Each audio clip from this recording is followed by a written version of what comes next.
बिस्मिल्लाहिर्रहमानिर्रहीम। First year students, chapter number 6 sequence and series हम discuss कर रहे हैं और आज हम आगाज़ करेंगे लेक्चर नंबर 14 का। इसमें लास्ट टाइम हमने जो डिस्कस किया था वो क्वेश्चन नंबर 9 किया था। आज जो आगाज़ करेंगे हम क्वेश्चन नंबर 10 से कंटिन्यू करेंगे। तो क्वेश्चन नंबर 10 बहुत ही इंपॉर्टेंट क्वेश्चन है। इस क्वेश्चन का इस्तेमाल भी आप देखोगे अगली एक्सरसाइजेज में, तो तवज्जो के साथ इसको समझिएगा। तो question number 10,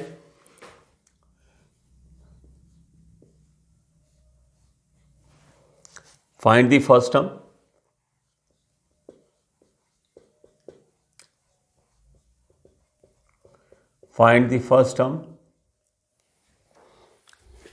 and the common difference of the AP and the common difference of the AP when part 1 इसका हम डिस्कस करने जाएंगे। when 4 term is 7 and 16 term is 31। देखिए, इससे पहले होता ये था कि हमें प्रॉपर्ली एक सीक्वेंस दी जाती थी और उस सीक्वेंस में हम फर्स्ट टर्म और कॉमन डिफरेंस जो है वो बता दिया करते थे। लेट्स से एक सीक्वेंस है 2, 4, 6, 8 और मैं आपसे कहूँ फर्स्ट टर्म बताएं तो आप कह दोगे कि फर्स्ट टर्म जो है वो 2 है, जिसे ए से रिप्रेजेंट किया जाता है। मैं आपसे कहूँ कि कॉमन डिफरेंस बता दीजिए, तो कॉमन डिफरेंस का रूल क्या था कि सेकेंड टर्म में से हम फर्स्ट टर्म माइनस किया करते थे तो हमें कॉमन डिफरेंस पता चल जाता था। अब की बार हमें सीक्वेंस नहीं गिवन है, बल्कि रैंडमली सीक्वेंस में से उठाकर 2 टर्म्स हमें दी जा रही हैं। एक हमें 4 टर्म बता दी गई और एक हमें 16 टर्म बता दी गई। यानी हमारे पास first, second, third, fourth terms की अगर हम बात करें तो फर्स्ट टर्म नहीं है, सेकंड टर्म नहीं है, थर्ड टर्म नहीं है। हमें 4 टर्म गिवन है, वो है 7। 4 टर्म की वैल्यू जो है वो है 7। इसी तरह से फिर बहुत सारी टर्म्स मिसिंग है। ठीक है, चलते चलते फिर हमें 16 टर्म बता दी कि उसकी वैल्यू जो है वो 31 है। आपसे कह रहे हैं ये जो अर्थमेटिक प्रोग्रेशन है जिसकी 4 टर्म 7 है और उसकी 16 टर्म जो है वो 31 है, आप उसकी फर्स्ट टर्म एक तो बताएं क्या होगी और एक कॉमन डिफरेंस बताएं। तो डिफरेंस के लिए second term minus first term, ठीक है, तो वो आपको जो है डी की वैल्यू बतानी होगी और आपको ए की वैल्यू बतानी होगी। तो 4 टर्म गिवन है और 16 टर्म गिवन है, तो ये टेक्निक सीख लीजिएगा। देखिए, कभी भी आपको अर्थमेटिक प्रोग्रेशन की दरमियान से उठाकर कोई भी 2 टर्म्स दे दी जाए ना, तो उसका इनडायरेक्टली मतलब ये होता है कि आपको ए और डी यानी फर्स्ट टर्म और कॉमन डिफरेंस की वैल्यू दी जा रही है। वो कैसे, वो अभी हम आज के लेक्चर में जो है वो सीखेंगे। तो देखिए, हमारे पास जो है 4 टर्म और 16 टर्म हमें गिवन है, यानी nth टर्म का हम फॉर्मूला इस्तेमाल करेंगे। तो nth टर्म का फॉर्मूला सबसे पहले लिख देते हैं यूजिंग फॉर्मूला।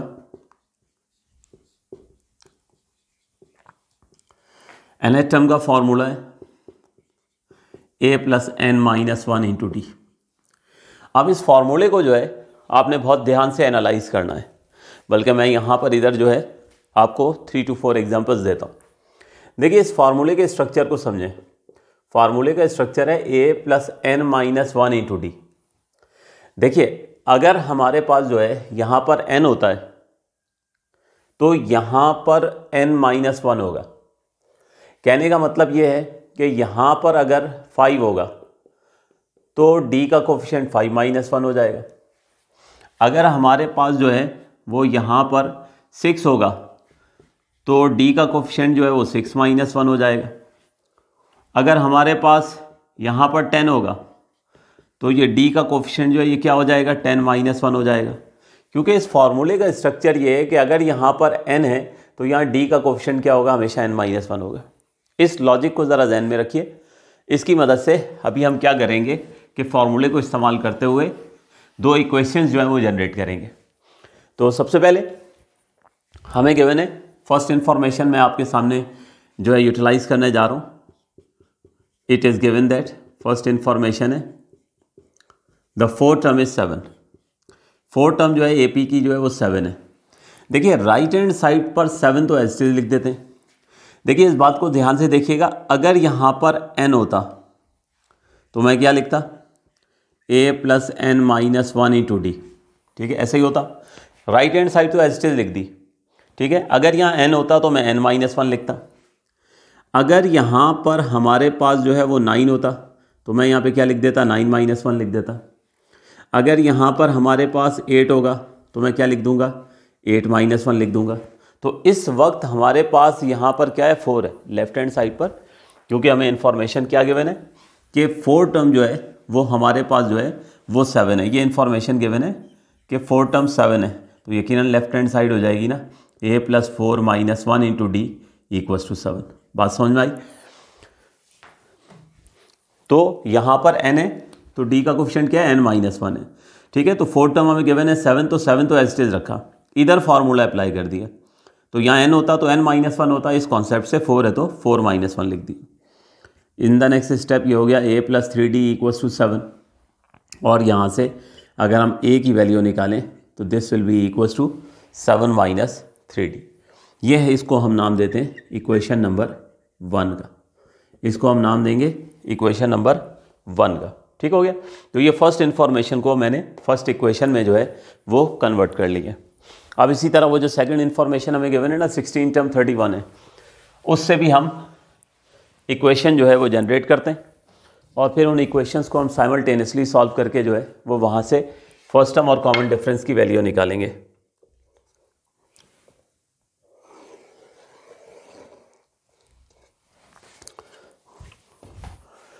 ऑल्सो 16 टर्म क्या गिवन है, 31 गिवन है। तो जिस तरह यहाँ पर देखें 7 को एज लिख दिया था, और लेफ्ट हैंड साइड पर एन एच टर्म के फार्मूले से मैंने लेफ्ट हैंड साइड को लिखा a plus 4 minus 1 into D. बिल्कुल इसी तरह लेफ्ट हैंड साइड पर 16 लिखा है, तो लेफ्ट हैंड साइड हो जाएगी a plus 16 minus 1 into D equals to 31, यानी a प्लस 15d ये हो गया 31 के इक्वल। और यहाँ से अगर आप a की वैल्यू निकालें तो 31 माइनस 15d।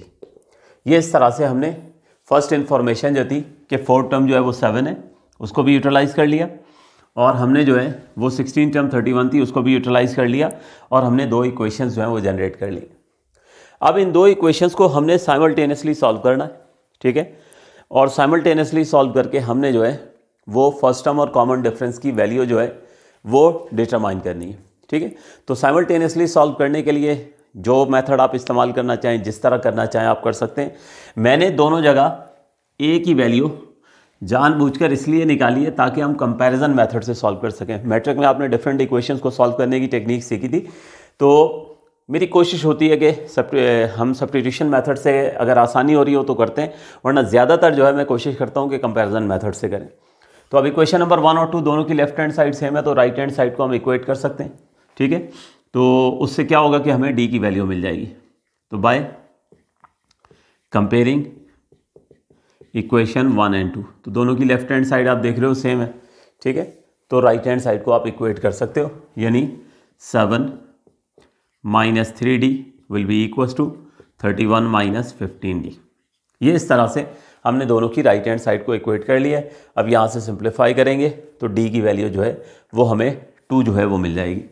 तो 15d को उठाकर उस तरफ ले आते हैं और 7 को इधर शिफ्ट कर देंगे, तो 15d माइनस 3d हो, d वाली टर्म्स जो है वो एक तरफ हो गई, 7 को इस तरफ ले आए तो 31 माइनस 7, तो 15 minus 3 this will be equals to 12d, 31 minus 7 this will be equals to 24। तो d की वैल्यू आ गई 24/12, और लीजिए d की वैल्यू आ गई 2। तो ये फर्स्ट ऑफ ऑल हमने किया ये कि दोनों इक्वेशंस को इक्वेट करके कॉमन डिफरेंस निकाल लिया। हमें क्या कहा गया था कि एक तो हमने जो है वो फर्स्ट टर्म निकालनी है, ठीक है, और एक हमें कहा गया था कि कॉमन डिफरेंस निकालना है। तो फर्स्ट टर्म और कॉमन डिफरेंस निकालना था, तो डिफरेंस तो आ गया। अब ये d की वैल्यू आपकी चॉइस है, आप इक्वेशन 1 में पुट कर दें या इक्वेशन 2 में पुट कर दें। ठीक है, लेकिन आमतौर पे इक्वेशन नंबर 1 ज़रा सिंपल होती है, इनिशियल टर्म जो है वो दी जाती है तो उसमें कैलकुलेशन आसान हो जाएगी। ठीक है, तो मैं इक्वेशन 1 में पुट कर लेता हूँ, लेकिन आंसर बहरहाल मैथमेटिकली आपको बता रहा हूँ कि 2 से भी जो है वो एग्जैक्टली वही आना है।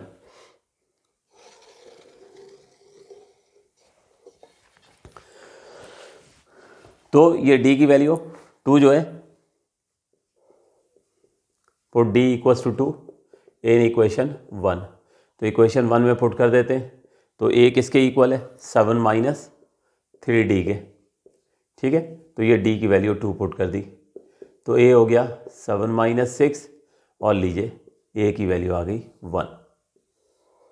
तो हमें फर्स्ट टर्म और कॉमन डिफरेंस निकालने के लिए कहा गया था, तो फर्स्ट टर्म है हमारे पास 1 और कॉमन डिफरेंस हमारे पास 2।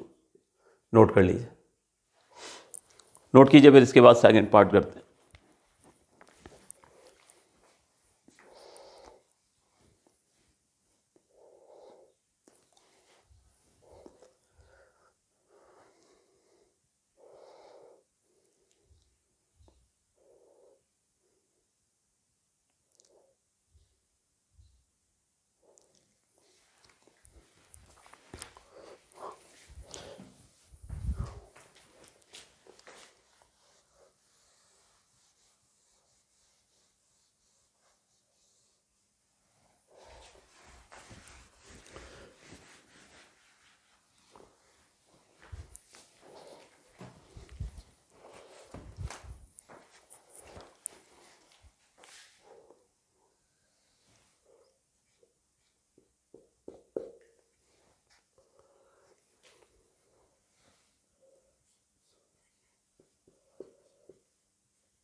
ओके, तो सेकंड पार्ट शुरू करते हैं। सेकंड पार्ट में हमारे पास 8 टर्म जो है वो गिवन है और 11 टर्म हमें गिवन है, ठीक है। तो nth टर्म का फार्मूला इस्तेमाल करके हम जो है 2 इक्वेशंस बना लेंगे और उन 2 इक्वेशंस को साइमल्टेनियसली सॉल्व करके हम फर्स्ट टर्म और कॉमन डिफरेंस निकाल लेंगे। एग्जैक्टली वही क्वेश्चन है हमारे पास।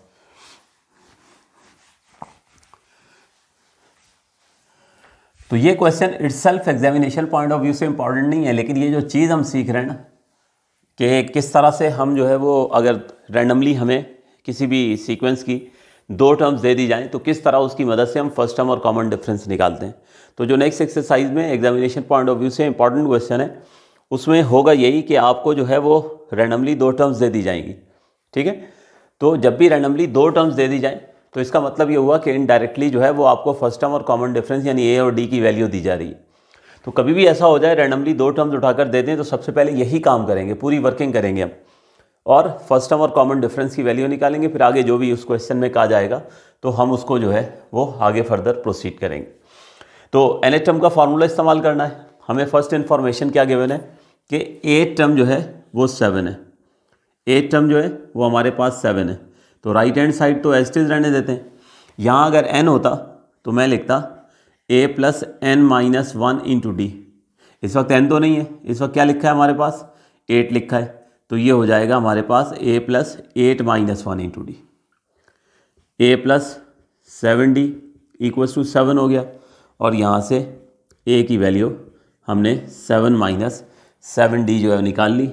इसको हम नाम दे देते हैं इक्वेशन नंबर 1 का। तो ये फर्स्ट इन्फॉर्मेशन को यूटिलाइज कर लिया कि 8 टर्म जो है वो 7 है, ठीक है। 2 टर्म्स गिवन है 8 और 7। तो फर्स्ट इन्फॉर्मेशन को यूटिलाइज कर लिया मैंने कि उसकी 8 टर्म जो है वो 7 है और वहाँ से मैंने a की वैल्यू निकाल ली। इसी तरीके से आप सेकंड इन्फॉर्मेशन को यूटिलाइज करते हैं। सेकंड इन्फॉर्मेशन क्या गिवन है कि उस अर्थमेटिक प्रोग्रेशन की 11 टर्म जो है वो -23 है। 11 टर्म जो है वो -23 है। तो -23 तो एज इट इज रहेगा। जिस तरह देखें लेफ्ट हैंड साइड पर 8 था तो 8 माइनस 1 लिखा। रीज़न बार बार बता चुका हूँ, nth टर्म के फार्मूले के स्ट्रक्चर को समझो। अगर यहाँ n हो तो इधर d का कोफिशिएंट n माइनस 1 होता है।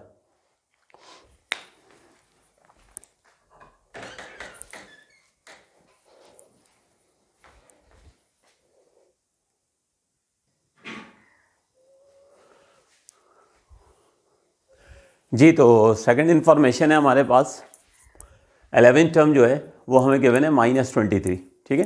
तो जिस तरह यहाँ पे हमने nth टर्म का फार्मूला इस्तेमाल करके लेफ्ट हैंड साइड पर यहाँ 8 था तो d का कोफिशिएंट 8 माइनस 1 लिखा है।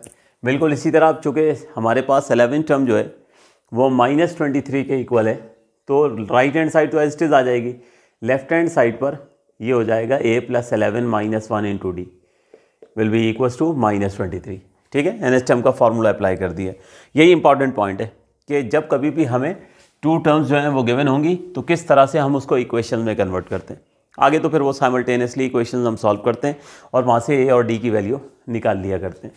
तो अब ये लेफ्ट हैंड साइड हो जाएगी a + 10d इक्वल्स टू -23। इस 10d को इधर शिफ्ट कर देते हैं तो a की वैल्यू आ जाएगी -23 - 10d। ये हो गई हमारी इक्वेशन नंबर 2। अब आप बस सिंपल देख सकते हैं कि इक्वेशन नंबर 1 और 2 दोनों की लेफ्ट हैंड साइड सेम है तो राइट हैंड साइड भी सेम होगी। जस्ट इक्वेट करें और a और d की वैल्यू निकाल लेंगे।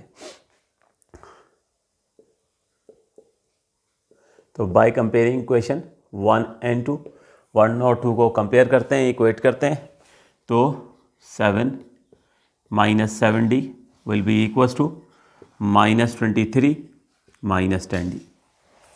तो अब d वाली टर्म्स को एक तरफ शिफ्ट करते हैं और बाकी जो कॉन्स्टेंट्स हैं एक तरफ शिफ्ट करते हैं और d की वैल्यू कैलकुलेट करते हैं। तो ये 10d को मैं उधर शिफ्ट कर रहा हूँ तो उधर जाके 10d यहाँ पे नेगेटिव है तो वहाँ जाके पॉजिटिव हो गया। तो ये हो गया 10d - 7d। यहाँ पहले से -23 था, उस 7 को इधर शिफ्ट करेंगे तो -7 हो जाएगा। तो लेफ्ट हैंड साइड 3d और right hand side -30। Cross multiply करें -30/3 हो जाएगा, 3 क्रॉस मल्टीप्लाई होकर, और लीजिए d की वैल्यू आ गई -10। तो इस तरह से हमारे पास फर्स्ट ऑफ ऑल हमने कॉमन डिफरेंस की वैल्यू निकाल ली। तो ये हमारे पास जो है जब भी कभी जब कभी भी हमें किसी सीक्वेंस एंड सीरीज़ की दो टर्म्स रैंडमली दी जाएंगी तो इसका पर्पस याद रखें, इसका एडवांटेज क्या है कि हम इसकी मदद से फर्स्ट टर्म और कॉमन डिफरेंस निकाल सकते हैं। तो इस वक्त चूँकि दोनों चीज़ें निकालनी है तो डी की वैल्यू हम निकाल चुके हैं -10।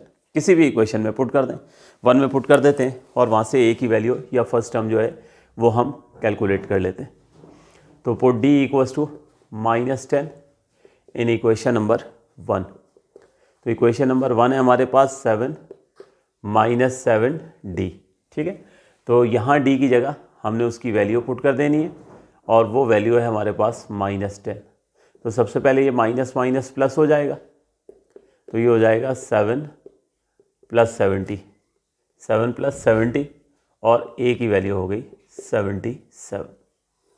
तो हमें फर्स्ट टर्म और कॉमन डिफरेंस निकालने के लिए जो वो कहा गया था, तो फर्स्ट टर्म आ चुकी है हमारे पास 77 और कॉमन डिफरेंस आ गया -10। ये उस सीक्वेंस की फर्स्ट टर्म और कॉमन डिफरेंस आ चुकी है जिसकी 8th और 11th टर्म हमें गिवन थी। नोट कीजिए।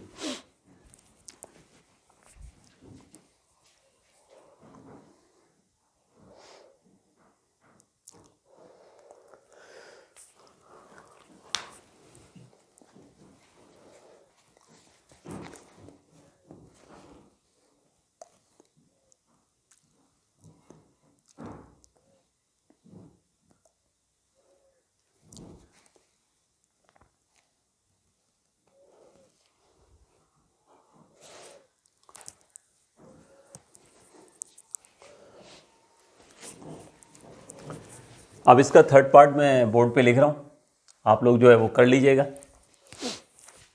2 पार्ट्स आपको करा दिए, होप सो आपको समझ आ गए होंगे। इसका थर्ड पार्ट लाजमी कर लीजिएगा और अगर अभी नहीं कर रहे हैं तो स्पेस छोड़ दीजिए, ठीक है। इसको बाद में कर लीजिएगा ताकि सारे पार्ट्स जो हैं वो कंटिन्यूएशन में हो जाए। इसका थर्ड पार्ट है, थर्ड पार्ट में 5th टर्म जो गिवन है वो 86 है, 5th टर्म जो है वो 86 है और 10th टर्म जो है वो 146 है और 10th टर्म जो है 146 है, ठीक है। तो फर्स्ट टर्म और कॉमन डिफरेंस आपने डिटरमाइन करना है। नोट कर लीजिए ये पार्ट और स्पेस छोड़ दीजिए मुनासिब सी, ठीक है। इसको कर ज़रूर लीजिएगा।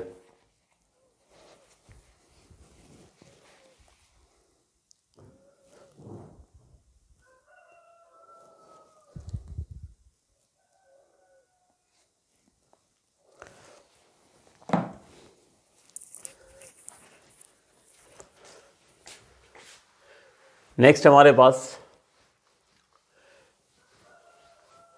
जो क्वेश्चन हमने डिस्कस करना है वो आई थिंक क्वेश्चन नंबर 7 है, जो इनिशियली जब हम कर रहे थे तो ड्रॉप करते हुए आए थे, क्योंकि क्वेश्चन नंबर 7 में कुछ ऐसी इंफॉर्मेशन गिवन है, तो क्वेश्चन नंबर 10 करने के बाद वो आसान हो जाता है।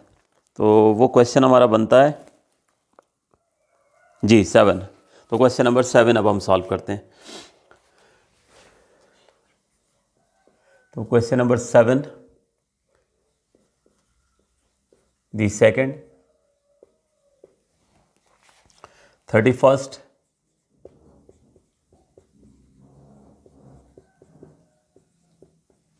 and the last term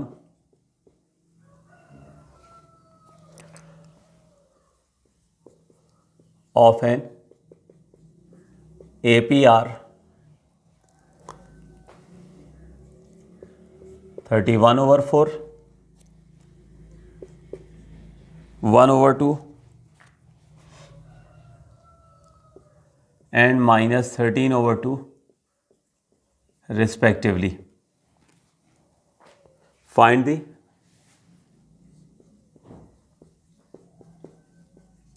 the number of terms.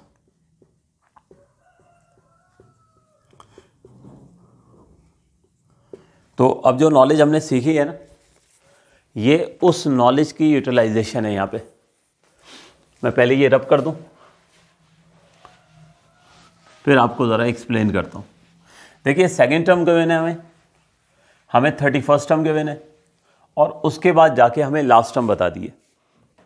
यानी हमें एक तो सेकेंड टर्म गिवन है, वो है 31/4। एक हमें जो है सेकेंड टर्म गिवन है 31/4, 31st टर्म गिवन है हमें 1/2, और लास्ट टर्म हमें गिवन है -13/2। -13/2 ये एक अर्थमेटिक प्रोग्रेशन है, उसकी 3 टर्म्स आपको बताई जा रही हैं, और आपसे ये कहा जा रहा है कि इस अर्थमेटिक प्रोग्रेशन में नंबर ऑफ टर्म्स जो है वो डिटरमाइन करें। सेकेंड टर्म गिवन है, ठीक है, सेकेंड टर्म के बाद फिर 31st टर्म गिवन है, उसके बाद जाके आपको लास्ट टर्म गिवन है। तो आपको ये बताना है कि इस अर्थमेटिक प्रोग्रेशन में टोटल नंबर ऑफ टर्म्स कितनी है। देखिए फर्स्ट ऑफ ऑल इस इंफॉर्मेशन को छोड़ दीजिए, ठीक है। ये जो इनिशियल इंफॉर्मेशन है आपको सेकेंड और 31st टर्म गिवन है, तो वही क्वेश्चन नंबर 10 होने जा रहा है। 2 टर्म्स हमें गिवन है, तो मैंने अभी आपको प्रीवियस क्वेश्चन में क्या कहा कि जब भी अर्थमेटिक प्रोग्रेशन की 2 टर्म्स किसी भी सीक्वेंस की रैंडमली आपको दी जा रही हैं, तो इसका मतलब ये हुआ कि इनडायरेक्टली आपको जो है वो ए और डी की वैल्यू दी जा रही है। तो यानी ये जो बोथ इन्फॉर्मेशन है सेकेंड और 31st टर्म, इसको हम यूटिलाइज करके ए की वैल्यू डिटरमाइन करेंगे और डी की वैल्यू डिटरमाइन करेंगे। उसके बाद फिर हम दोबारा से nth टर्म का फार्मूला इस्तेमाल करेंगे, ठीक है, और उसमें ये ए और डी की वैल्यूज़ हैं और लास्ट टर्म जो है ये पुट करके हम n कैलकुलेट करेंगे। तो वो बाद में एक्सप्लेन करता हूँ मैं। इनिशियली बताया कि सेकंड और 31st टर्म गिवन है, और इसको यूटिलाइज करके हमने वही प्रीवियस क्वेश्चन नंबर 10 की तरह हमने फर्स्ट टर्म और कॉमन डिफरेंस की वैल्यू निकालनी है। तो पहले ये देख लेते हैं, फिर उसके बाद मैं आगे फर्दर एक्सप्लेन करूँगा ए और डी की वैल्यू निकाल के हमने करना क्या है। बस लास्ट टर्म कैलकुलेट करनी होगी, सॉरी नंबर ऑफ टर्म्स हमें कैलकुलेट करनी होगी।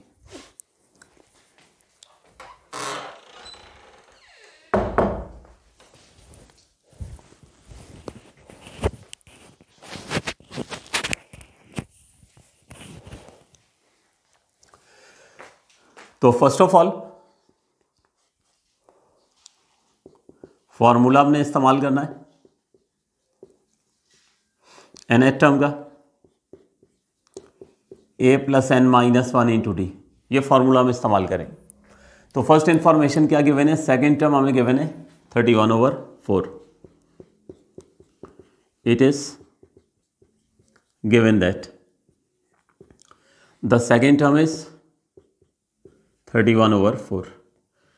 तो अगर यहाँ पे हमारे पास n होता तो मैंने a + n - 1 × d लिखना था। हमेशा यही सिखाया मैंने आपको प्रीवियस क्वेश्चन में। देखिए इस वक्त हमारे पास यहाँ 2 लिखा है, तो d का कोफिशिएंट क्या हो जाना चाहिए, 2 - 1 × d।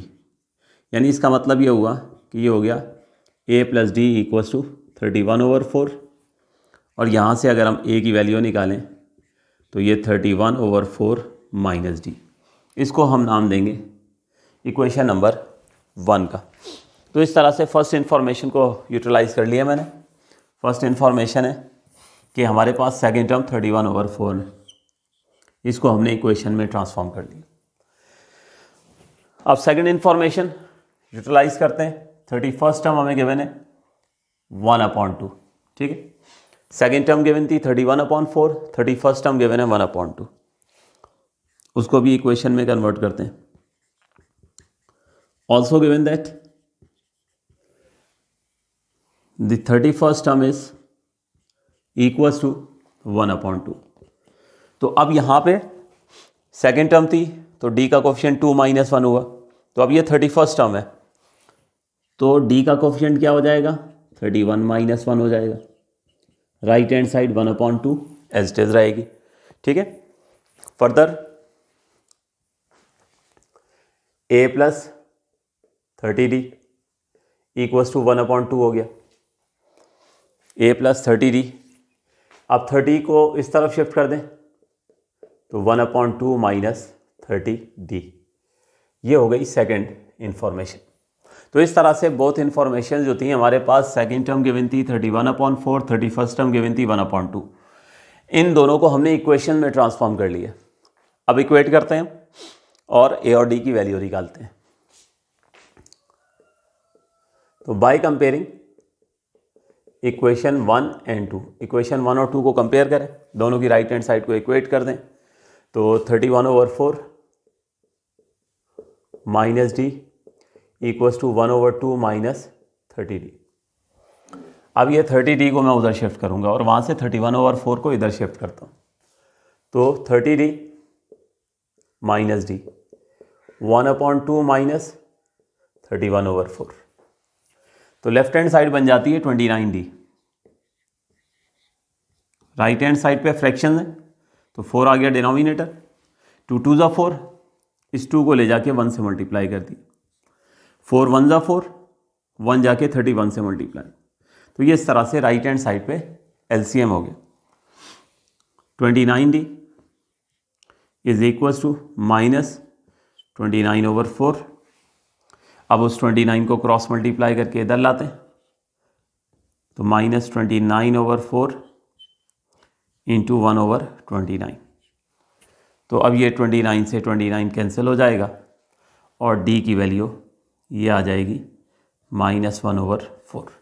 तो इस तरह से सबसे पहले हमें d की वैल्यू जो है वो मिल गई है, कॉमन डिफरेंस मिल गया है।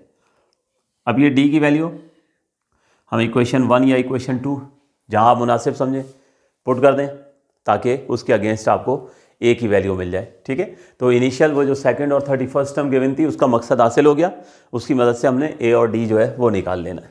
तो अब ये d की वैल्यू हम इक्वेशन 1 में पुट करते हैं तो put d equals to -1/4 in equation 1। तो इक्वेशन 1 में हम पुट करने जा रहे हैं। तो इक्वेशन नंबर 1 है a इक्वल्स टू 31/4 -1/4, ठीक है। तो अब ये हमारे पास ये माइनस माइनस ये प्लस हो जाएगा तो a हो गया 31/4 + 1/4। LCM होगा तो न्यूमरेटर हो जाएगा 31 + 1, ये हो जाएगा 32/4, ठीक है। और फर्स्ट टर्म की वैल्यू आ गई 8। तो इस तरह से हमने इनिशियल इन्फॉर्मेशन जो थी हमें गिवन थी कि सेकंड टर्म है 31/4 और हमें गिवन था कि 31st टर्म गिवन है 1/2, ठीक है। इन दोनों को हमने इक्वेशन में ट्रांसफॉर्म किया और ट्रांसफॉर्म करके हमने 2 इक्वेशन बनाई हैं, उनको साइमल्टेनियसली सॉल्व करके हमने a की वैल्यू फर्स्ट टर्म और d की वैल्यू निकाल ली है। तो ये यहाँ तक तो क्वेश्चन नंबर 10 हमने समझे सॉल्व किया है। अब हमें एक इजाफी इंफॉर्मेशन दी गई थी, हमें यह कहा गया था कि लास्ट टर्म जो है वो -13/2 है, लास्ट टर्म -13/2 है और आपको नंबर ऑफ टर्म मालूम करनी है। तो करेंगे क्या, हम एक बार फिर nth टर्म का फार्मूला इस्तेमाल करेंगे। तो मैं दोबारा यहाँ पे फार्मूला लिखता हूँ, अगेन यूजिंग फार्मूला, दोबारा हम फार्मूला इस्तेमाल करेंगे nth टर्म का, this will be equals to a + n - 1 into D. तो अब आप देख लीजिए इनमें से कितनी इंफॉर्मेशन आपके पास है। इस वक्त ए की वैल्यू आपके पास है 8, ये आप निकाल चुके हो, ये देख लीजिए। डी की वैल्यू आपके पास है, वो है हमारे पास -1/4। ठीक है, ये हो गई। और ये देखिए लास्ट टर्म आपको इनिशियली गिवन थी कि लास्ट टर्म जो है उस एपी की क्या है, -13/2 है। तो यकीनन हमारे पास जो है अब जो अननोन बचा है वो सिर्फ आप देख लें एन ही बचा है ना। तो अब ये डाटा जब हम फार्मूले में पुट करेंगे और पुट करके कैलकुलेट करेंगे तो यहाँ से हमें जो है वो नंबर ऑफ टर्म्स जो हैं वो मिल जाएंगी। तो ये वैल्यूज़ हम पुट करते हैं फार्मूले में। तो now put values in formula.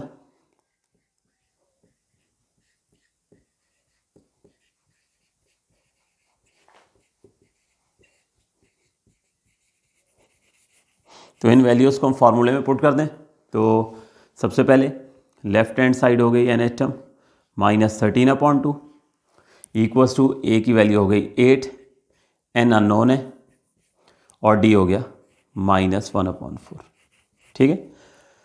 In the next step हम इस 8 को उधर ले जाते हैं तो -13/2 -8 हो गया। यहाँ पे n-1 जो है -1 से मल्टीप्लाई होने जा रहा है, तो यूँ कर लीजिए कि ये माइनस प्लस -n-1/4 हो गया। ठीक है। फर्दर हमारे पास यहाँ से एलसीएम होना है और 2 ने जाके 8 से मल्टीप्लाई हो जाना है, तो ये हो जाएगा -13 बल्कि एलसीएम होगा तो 2 को ज़रा सेंटर में लिख दें तो -13 -16/2, जबकि इधर -n-1/4 हो गया। अब इसके बाद और मज़ीद सिंप्लीफाई करते हैं।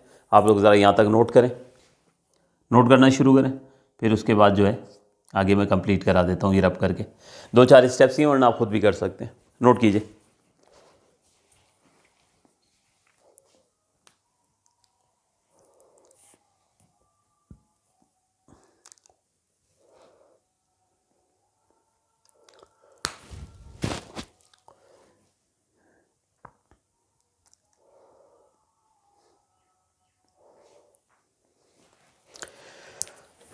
जी, तो होप सो आप लोग नोट कर चुके होंगे। ये लास्ट कॉलम मैं रब कर देता हूँ।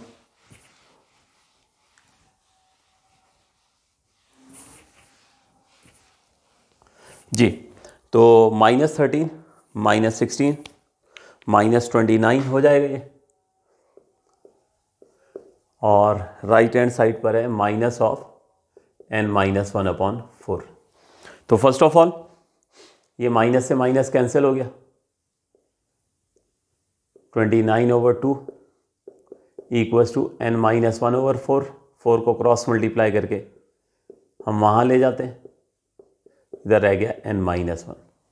तो अब ये 2 और 4 को कैंसिल करें तो 2 1 ज़ा 2, 2 2 ज़ा 4।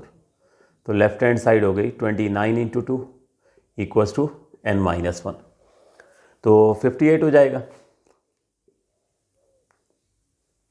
n-1 n हो जाएगा 58 + 1 और n की वैल्यू हो गई 59।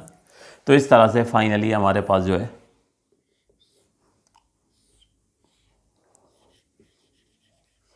टोटल नंबर ऑफ टर्म्स जो है वो हमें पता चल गई हैं कि वो कितनी है, 59। तो यही कहा गया था कि एक अर्थमेटिक प्रोग्रेशन है हमारे पास। उस अर्थमेटिक प्रोग्रेशन की सेकंड टर्म गिवन थी, हमें 31st टर्म गिवन थी और लास्ट टर्म गिवन थी, और हमसे ये कहा गया था कि आप टोटल नंबर ऑफ टर्म्स जो हैं वो डिटरमाइन करें। तो टोटल नंबर ऑफ टर्म्स हमारे पास जो आई हैं वो 59 आई। तो दोस्तों आप लोगों को समझ आ गया होगा। इंशाल्लाह फिर हम नेक्स्ट लेक्चर में कंटिन्यू करते हैं। वीडियो को पॉज करके यहाँ पे इसको कंप्लीट कर लीजिए। Thank you ji.